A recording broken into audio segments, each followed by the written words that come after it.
지금 모든 이 시대에 예수를 믿는 사람이나 안 믿는 사람이나 갖고 있는 공통점이 있다 한다면 삶의 불안함. 보통 우리의 불안함을 느낄 수 있는 것이 뭐냐, 몇 가지가 있죠. 하나는 그 미래가 불투명할 때, 미래가 불안정할 때 사람은 불안해하지 않습니까? 그 다음에 두 번째는 삶의 존재가 흔들릴 때에, 안전에 대한 욕구가 흔들릴 때에 이게 불안하거든요. 지금 모든 이 시대에 예수를 믿는 사람이나 안 믿는 사람이나 갖고 있는 공통점이 있다 한다면 삶의 불안함. 이럴 때일수록 믿음이 더 우리에게 본질의 것이 중요하다는 것이죠.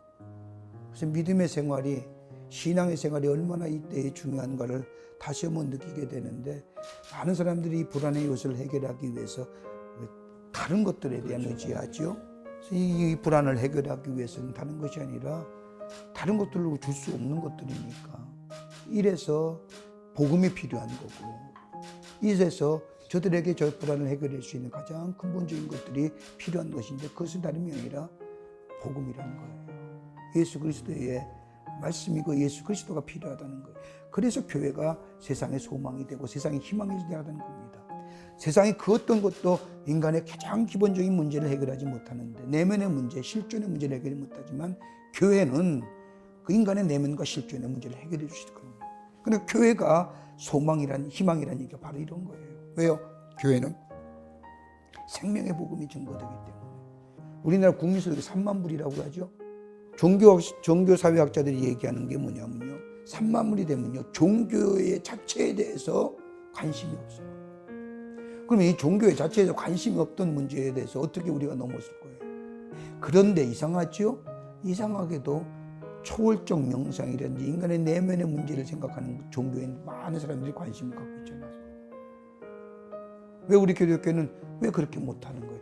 가장 중요한 인간의 내면의 문제에 가장 명확하게 답을 줄 수 있는 종교가 기독교인데, 교회의 본질적 사명은 복음 전파와 선교와 전도다. 근데 흔히 선교는 우리가 하나님의 꿈, 아니죠, 하나님의 비전, 전도는 하나님의 꿈, 뭐 이렇게 얘기할 수가 있겠죠.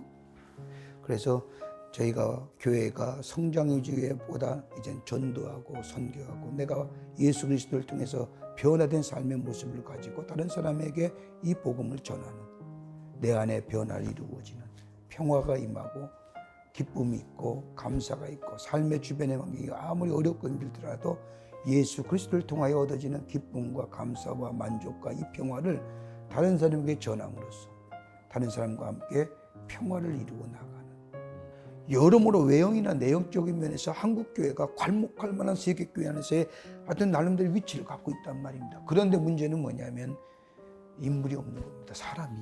교회가 자꾸 괴리가 되어가는 것 같아요. 또 사회에도 마찬가지입니다. 교회 지도자가 사회에 대해서, 나라에 대해서 안타까운 마음 가지고 기도하고, 근데 이런 의식이 별로 없는 거예요. 우리나라가 한국 기독교가 교회가 들어온 후에 한국 기독교가 이 한국 역사의 근대사와 현대사에 끼친 영향은 어마어마하거든요.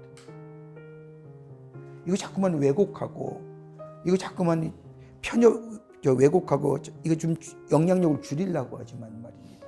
교회의 가장 본질의 모습은 뭘까? 다시 한번 뒤돌아보면서 우리가 교회 안에서, 우리의 교회 안에서 함께 성도들에게 미칠 수 있는 영향을 미치는 지도자들이 하나됨을 위해서 기도하고 복음을 전하며, 복음은 하나지 않습니까? 하나 되게 만들지 않습니까?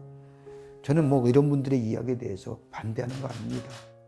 필요할 때가 하죠. 그러나 그것도 중요하지만 가장 우리가 본질의 모습으로 돌아와서 우리 성도들에게 하나됨을 얘기하고 나라를 위해서 기도하고, 나라가 있어야 교회가 있는 거니까 이게 가장 공허한 대답일지도 몰라요. 그러나 이것이 없으면 다른 것은 이루어질 수 없는 거잖아요. 그러니까 강단은 강단이어야 돼요. 하나님의 말씀이 선포되는 장소고요. 내려와서는 딴 얘기할 수 있지만, 그러나 강단에서 이 얘기할 수 있는 것이 뭐예요? 하나됨의 역사를 얘기해야죠. 예수 그리스도가 십자가를 통해서 하나 되게 하시고, 예수 그리스도가 십자가를 통해서 하나님과 우리에게 하나고, 나와 나 자신이 하나 되게 하고 이웃과 하나 되게 하셨던 것처럼, 복음을 전하는 강단의 복음을 잊어버리면 교회가 죽습니다. 교회가 죽으면 나라에 소망이 없습니다. 그리스도의 사랑이 포용하는 거 아닙니까? 만델라 같은 사람도 얼마나 그 19년 20년 감옥 가면서 나오셔도 그거 나오셔도 상대방을 포용하고 끌어안을 때에 그의 화해가 일어나고 평화가 임하는데 그 포용과 그 화해는 어디서 이루어지느냐? 그리스도 정신밖에 없다고요. 다른 것이 우리에게 그걸 갖다 줄 수는 없지 않습니까?